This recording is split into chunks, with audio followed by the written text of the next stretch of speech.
esto es bueno y agradable delante de Dios nuestro Salvador, el cual quiere que todos los hombres sean salvos y vengan al conocimiento de la verdad.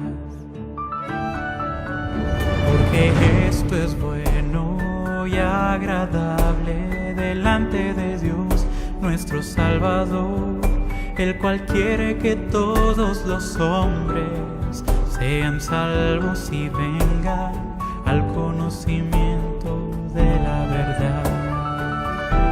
De la verdad.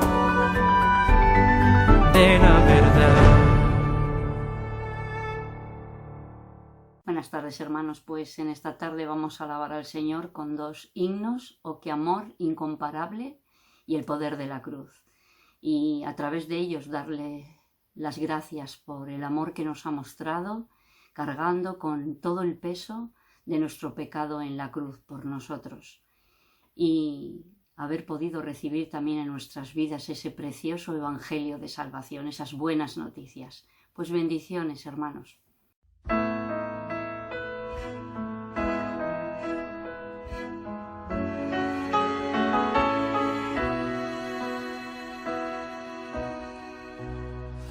Qué amor incomparable Jesucristo nos mostró cuando su preciosa sangre por nosotros derramó.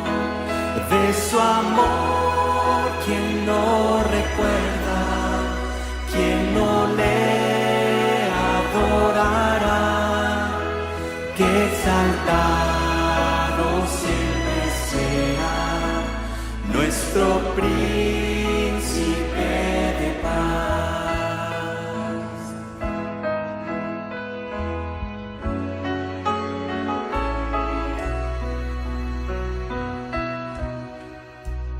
En el monte del Calvario, fuentes de infinito amor, aquel gran día se abrieron, oh, qué inmerecido don, cual gran río de lo alto, sin cesar su amor fluyó sobre el mundo derramado, paz, justicia y amor.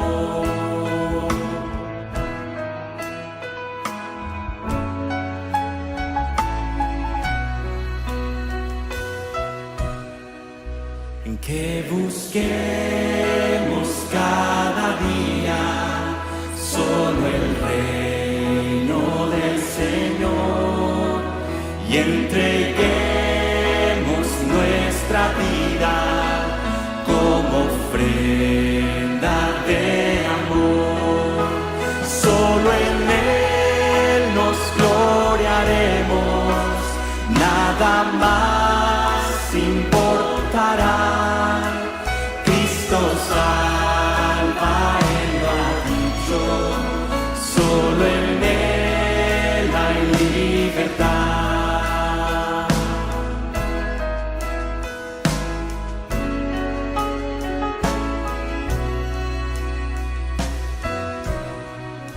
Su palabra es mi guía y me guía a no pecar.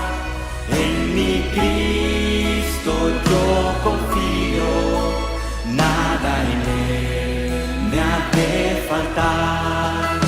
De su plenitud derrama su amor y su poder en mi ser y sin medida, al rendirme a sus pies.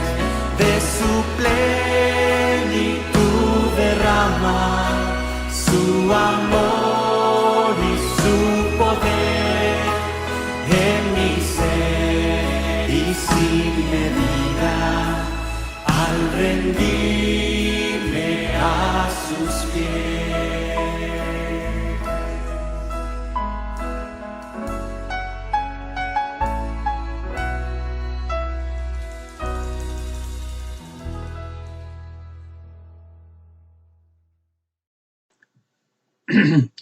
Arrasalguión, buenas tardes, hermanos. Recibid mi afectuoso abrazo en esta tarde y en el Señor. Cada uno de vosotros que estáis ahí al pie del cañón en esta tarde y en este tiempo precioso de comunión y alabanza al Señor, en estudio de la palabra y también en la oración, como hacemos cada jueves por la tarde.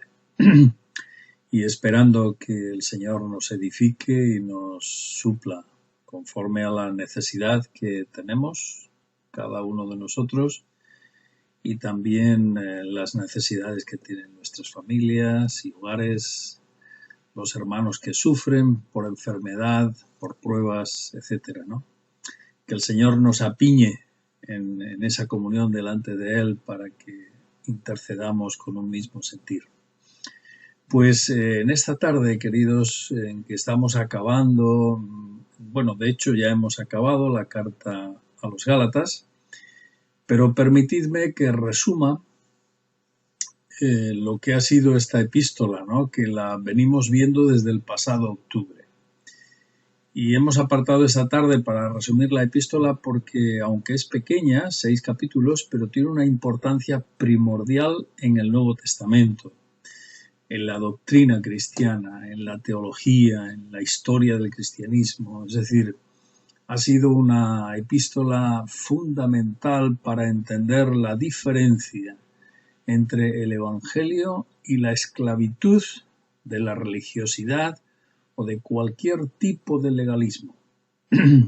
Y hemos de tener en cuenta, queridos, que las grandes herejías que hemos vivido en estos 20 siglos, los grandes errores de fe, etcétera, etcétera, todos han tenido y tienen una misma característica, y es que conllevan un legalismo que marginan el Evangelio, marginan la obra de Cristo y evidentemente la ponen en segundo lugar, en segundo, en tercero o en último lugar, ¿no? Y en este caso, pues Gálatas toca el tema de lo que llegó a ser una herejía que los judaizantes promovieron en el principio, y era que, digamos, el cumplimiento de la ley mosaica, pues había que seguirlo junto con el Evangelio, ¿no? Y ya desde el principio el apóstol Pablo fue un defensor del solo Evangelio, ¿no? Solo la fe y no otras cosas. Pero hemos llegado hasta este día, como sabéis, siglo XXI, y seguimos luchando y teniendo que levantar la bandera de solo la fe, ¿no? Porque, digamos, los hombres están empeñados siempre en añadir a la fe otras cosas, en añadir a Cristo otras cosas. Entonces, por estas razones, la carta a los Gálatas es muy importante. Mientras que en el Nuevo Testamento la carta a los Romanos nos da un poquito el contenido del Evangelio completo, Efesios, por ejemplo, nos da la estructura de lo que es la obra de Dios en la persona de Cristo, confirmándola en la Iglesia, pues Gálatas nos marca esa gran diferencia entre la libertad que proviene de la fe en Cristo, heredada de Abraham, y, digamos, la esclavitud que supone el estar bajo cualquier tipo de religiosidad o de vida de cualquier tipo, ¿no? Así que como introducción a este resumen de la carta a los Gálatas, podríamos decir que esta carta fue posiblemente la primera que el apóstol dirigió después de su primer viaje misionero junto con Bernabé, y cuyo relato lo tenemos en los capítulos 13 y 14 de los Hechos. Esta epístola, escrita a los hermanos de Galacia, pues fue hecha dirigida a grupos de creyentes que surgían y formados esos grupos en el primer viaje misionero de Pablo y de Bernabé, ¿no? Y en los grupos en los cuales había hermanos de diversas nacionalidades y muchos de ellos ajenos a lo que era el judaísmo, ¿no? Pero que estaban siendo molestados y engañados por los judaizantes, que les incitaban a cumplir la ley de Moisés junto a vivir la vida en Cristo, ¿no? Y esto evidentemente era un error que había que combatir y enfrentar desde el principio, ¿verdad?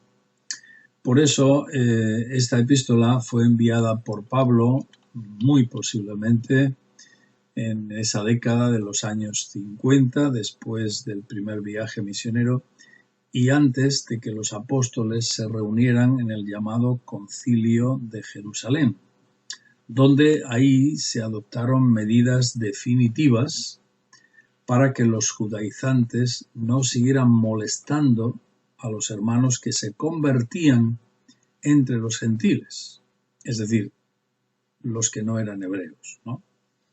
Ya en la nota que emiten los apóstoles en el Concilio de Jerusalén, pues dicen que algunos van enseñando cosas que nadie les había encargado y que los apóstoles mismos no les habían autorizado para hacerlo, ¿no? Es decir, ya el mismo concilio se aclara muy claramente, de forma muy transparente en cuanto a este tema. Así que después de este concilio, los mismos apóstoles y hermanos enviados por ellos ya llevaban a todas partes a los nuevos hermanos gentiles copia de los acuerdos que habían adoptado en Jerusalén, según vemos en el relato del Libro de los Hechos, capítulo 15. No obstante, este problema del legalismo mosaico impuesto fue algo con lo que la Iglesia Apostólica tuvo que lidiar por años. Fueron años de transición, ¿no? Pasar del judaísmo a la época de la Iglesia, ¿no? Porque por un lado, algunos judíos piadosos que habían creído en Cristo quizá no lo entendían del todo, no entendían esa transición, o les costaba aceptarlo, después de años de haber vivido bajo las pautas y las costumbres de la ley como buenos judíos, ¿no? No todos tenían mala intención, seguramente que en muchos casos no lo entendían del todo o les costaba emocionalmente dejar atrás ciertas costumbres, pautas, etcétera, etcétera, ¿no? Y eso implicaba la vida personal, implicaba la vida familiar, implicaba la vida que habían tenido en la sinagoga, seguramente, y ahora implicaba la vida en la iglesia. Por eso vemos que se generaban tensiones, se generaban partidismos en las nuevas comunidades cristianas que los apóstoles estaban formando, ¿no? Lo vemos en varias epístolas del Nuevo Testamento, donde observamos que los apóstoles intentaban encauzar a las nuevas iglesias, que eran mixtas, y que a distinción de las sinagogas ya no regía la ley de Moisés como tal, sino ahora en las nuevas iglesias lo que regía era el Evangelio de Cristo, ¿no? El Evangelio que hacía, pues unía a todos bajo el mismo nombre y bajo el mismo nivel. Dignificaba a todos por igual, pues ahora era el Espíritu Santo el que dotaba de dones y ministerios a todos los que creían, sin importar su nacionalidad, su raza, su condición social, ¿no? Esto era nuevo, evidentemente, para la Iglesia, ¿no? El apóstol lo declara así, 1 Corintios capítulo 12, verso 13, dice: porque por un solo espíritu fuimos todos bautizados en un cuerpo, sean judíos o griegos, sean esclavos o libres, y a todos se nos dio a beber de un mismo espíritu. Está muy clara digamos, la declaración de la obra uniforme que hace el Espíritu Santo sin tener en cuenta la distinción racial, la distinción religiosa, la distinción social, la distinción del país del que venimos, etcétera, ¿no? Y por otro lado, en esta época de transición estaban los malintencionados y endurecidos judaizantes que, conociendo la enseñanza apostólica, conociéndola, insistían en confundir y hacer tropezar a los nuevos creyentes, apurándoles para que volviesen a las prácticas rituales de la ley y amenazándoles incluso de que así no serían acosados ni señalados de ser seguidores de Cristo. Y esto evidentemente ya era más delicado. Por eso el apóstol, cuando escribe a los Corintios, pues, y habla de ellos, pues habla de perros, ¿no? Se llama perros en el sentido de, era un nombre, un calificativo despreciable en el sentido de que no eran siervos de Cristo, ni siervos del Evangelio, ni predicadores del bien, eran realmente gente que, aun sabiendo los mandatos apostólicos, iban en contra de ellos, ¿no? Se habían convertido en fanáticos de la ley, digámoslo así, ¿no? Y encima se llamaban cristianos, ese era el problema, ¿no? Porque confundían mucho a las personas. Por eso Pablo aquí en esta carta a los Gálatas, capítulo 6, verso 12, lo decía así, ¿no? Esos que os obligan a circuncidaros solo lo hacen para agradar a los demás y para no padecer persecución a causa de la cruz de Cristo. Es decir, sabían que al no identificarse con el Evangelio, pues se quitaban de encima lo que suponía el acoso que los cristianos estaban recibiendo. Por estas razones, hermanos, vemos cómo el Espíritu Santo guió magistralmente a Pablo para corregir y alentar a los nuevos creyentes de Galacia, a que permaneciesen en Cristo, y lo hizo de la siguiente manera en esta preciosa y magistral epístola, ¿no? Primero, les afirma que él es un apóstol del Evangelio, es decir, un enviado del Evangelio, y además comisionado, llamado y enviado por el mismo Señor Jesucristo. En segundo lugar, Pablo en esta carta pues afirma a los creyentes de que el Evangelio que él les predicó lo recibió directamente del Señor y posteriormente fue confirmado por los otros apóstoles también, cuando se vio con ellos en Jerusalén. En tercer lugar, se afirma en esta carta que el Evangelio de Cristo está basado solo en el Salvador, en el Señor. Y a partir de ahí es cuando agradamos a Dios, es cuando somos libres espiritualmente y es cuando podemos vivir en santidad, no en libertinaje carnal y pecaminoso. Es decir, el apóstol aquí lanza una indirecta muy directa, y es que aquellos judaizantes religiosos que oprimían, engañaban a los hermanos, a su vez, por mucha insistencia religiosa que tenían, a su vez vivían carnalmente, ¿no? Y el apóstol llega a decir en la segunda parte de la epístola que eso no puede ser. Es decir, no puede haber una vida pecaminosa, carnal, etcétera, digamos, y mucha insistencia en circuncisión y en cumplir la ley, pero luego vivimos de cualquier manera, ¿no? Sin frutos del Espíritu. Eso imposible. Así que hay una clara diferencia entre lo que es una vida legalista y una vida libre, sujeta al Espíritu y vivida en Cristo. Entonces, retengamos, hermanos, algunos de estos detalles enseñados a lo largo de estos 6 capítulos de este documento extraordinario de la Iglesia primitiva, que lleva el sello apostólico, sin duda, para que nosotros también, nosotros hoy en día, sepamos cómo permanecer en el Evangelio y no dejarnos arrastrar por corrientes confusas ajenas a Cristo, que siempre están al acecho para dañarnos, para hacernos tropezar en la verdadera fe en el Señor. Sí, desmenuzando un poquito estos tres conceptos que hemos visto, pues en primer lugar, sepamos, hermanos, que el Evangelio de Cristo es una iniciativa que proviene del cielo, exclusivamente del cielo. No es una invención humana, no es una religión inventada, es una iniciativa que viene del cielo.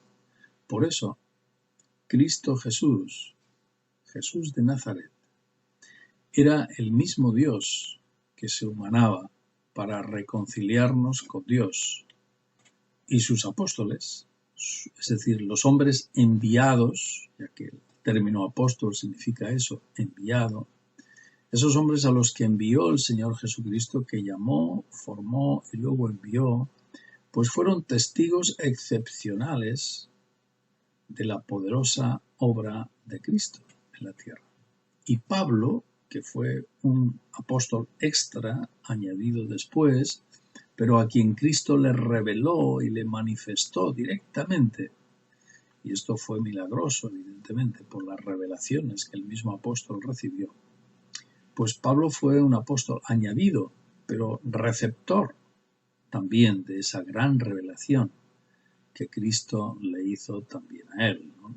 Por eso el apóstol, reconociéndose indigno en primer lugar, él lo dice en varios de sus escritos, pero aquí en Gálatas capítulo 1, versos 11 y 12, dice que el evangelio anunciado por mí no es ninguna invención humana. Yo no lo recibí ni lo aprendí de nadie, sino que me lo reveló Jesucristo mismo. Es interesante, ¿no? Y es muy bonito pensar en quién era Pablo, que era un inquisidor rabioso y que iba encarcelando y condenando a creyentes por todas partes. Además los buscaba, parece que los olía, ¿no? Porque iba detrás de ellos. Y cómo el Señor tuvo misericordia, le dio un toque en el punto más débil, ¿no? Y llegando a Damasco fue cuando el Señor le dijo: mira, Pablo, yo soy Jesús a quien tú persigues, y dura cosa te es dar coces contra el aguijón, porque te vas a fastidiar como sigues así, ¿no? Y él queda conmocionado, como conocemos la historia. Y evidentemente a partir de ahí el Señor va enseñándole pacientemente. Son años, tiempo en el que Pablo necesita reflexionar, tiene que rehacer sus concepciones bíblicas, tiene que rehacer su doctrina, tiene que rehacer su concepción de pueblo de Dios, tiene que rehacer su concepción sobre el Mesías y tiene que entender que ese Mesías prometido, cuyo anuncio, cuyo ministerio, cuyas profecías estaban ahí en el Antiguo Testamento, pues todo eso recaía en Jesús de Nazaret, aquel que se le había aparecido. Por eso es que fue un hombre que necesitó seguramente una revelación especial y manifestaciones posteriores para reencauzar su vida completamente y enfocar su ministerio. Así que en primer lugar hemos visto esto, ¿no? Que el Evangelio de Cristo es una iniciativa no humana, sino que proviene del cielo. Y Pablo lo certifica en su propia vida. En segundo lugar, hemos de saber a través de esta carta que el Evangelio de Cristo está completando, hermanos, hasta que Cristo vuelva a por nosotros en su segunda venida.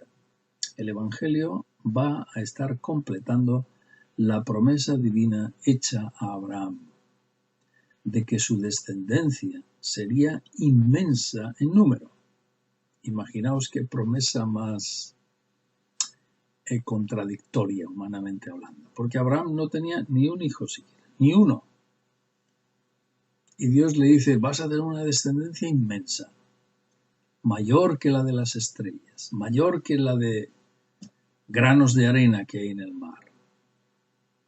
Y Abraham, diciendo, bueno, Señor, si tú lo dices, aunque no tengo ni un hijo siquiera, carnalmente, pero la Escritura dice que este hombre, Abraham, creyó que sus herederos serían inmensos en número. Y eso agradó a Dios. Dios quedó agradado por esa fe de Abraham. Es decir, Abraham creyó contra natura, creyó contra corriente, creyó sin ver, solo esperó en el Dios Todopoderoso que podía hacer realidad la promesa que le estaba haciendo en su momento, ¿no? Y efectivamente hoy estamos comprobando, como hijos de Abraham que somos también, pues que Dios ha sido fiel a lo que habló Abraham. Y así es que desde el Calvario en adelante todo aquel que descansa en Cristo es hecho hijo de Dios, hermanos, a la vez que llega a ser también hijo de Abraham por tener la misma fe que Abraham tuvo, que consistió, como he dicho, en creer a Dios en lo que prometió, aún sin verlo, aún sin tenerlo en su mano. Y eso nos dice mucho a nosotros.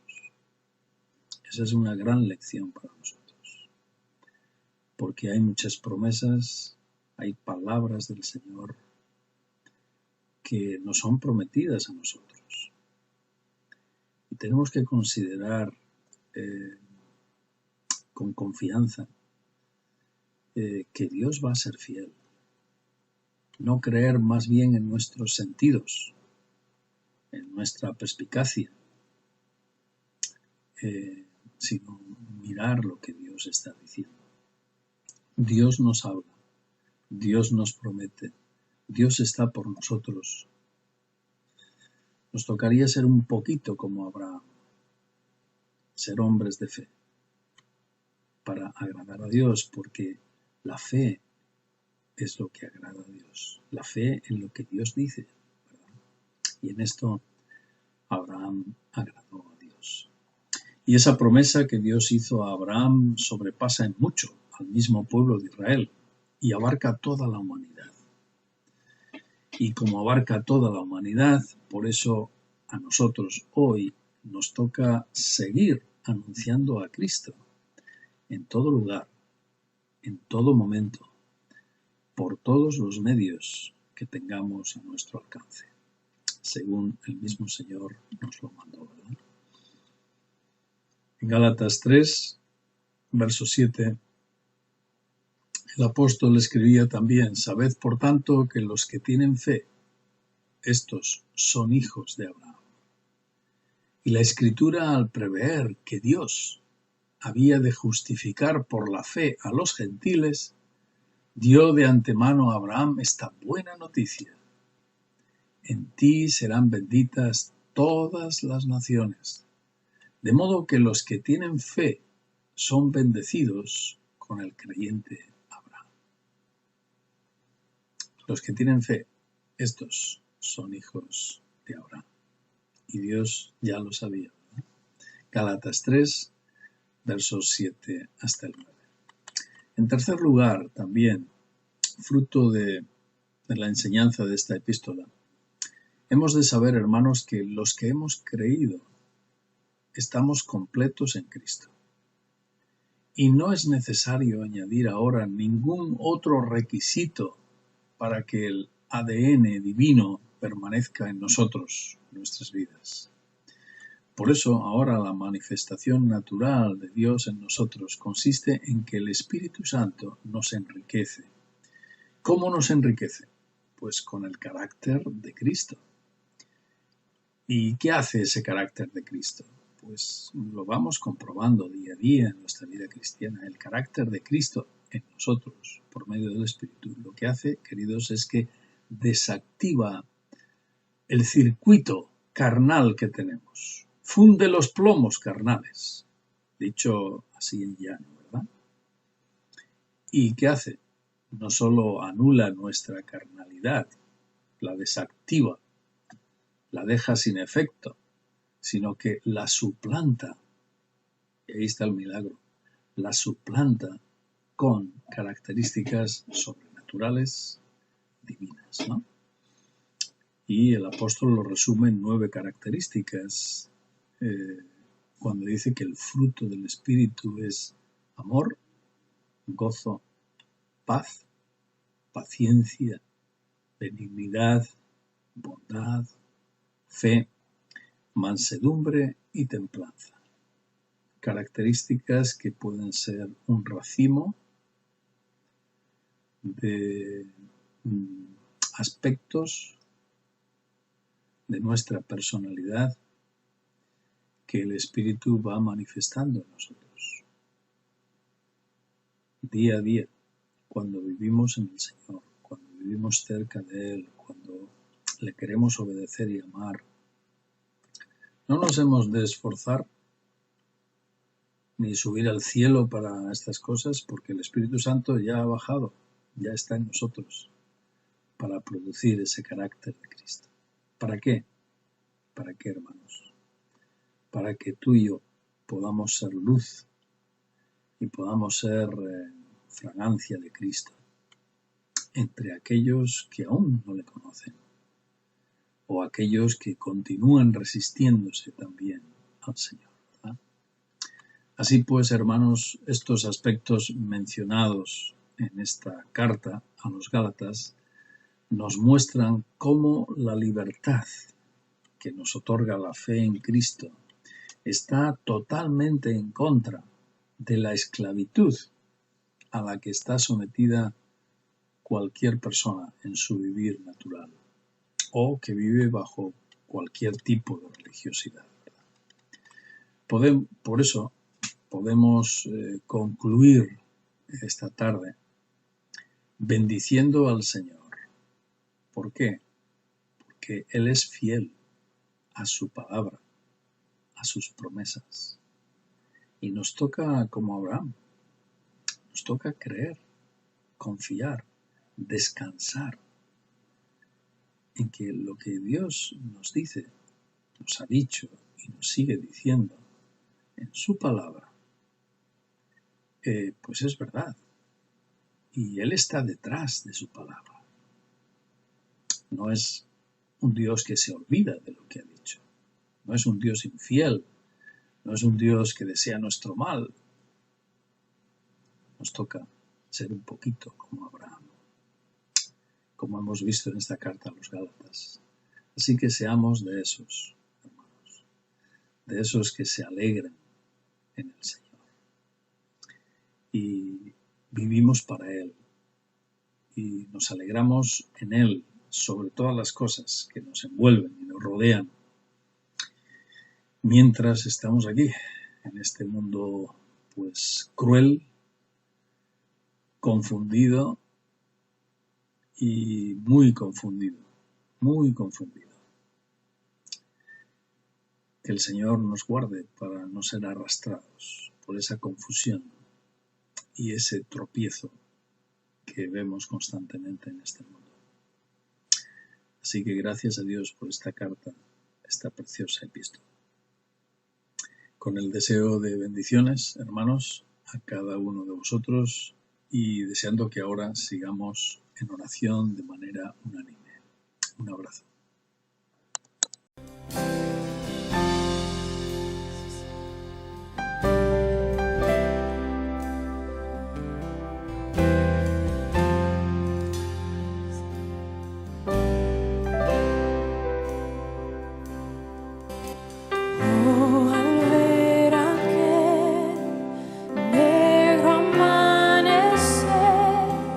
Cristo entregado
oscuro.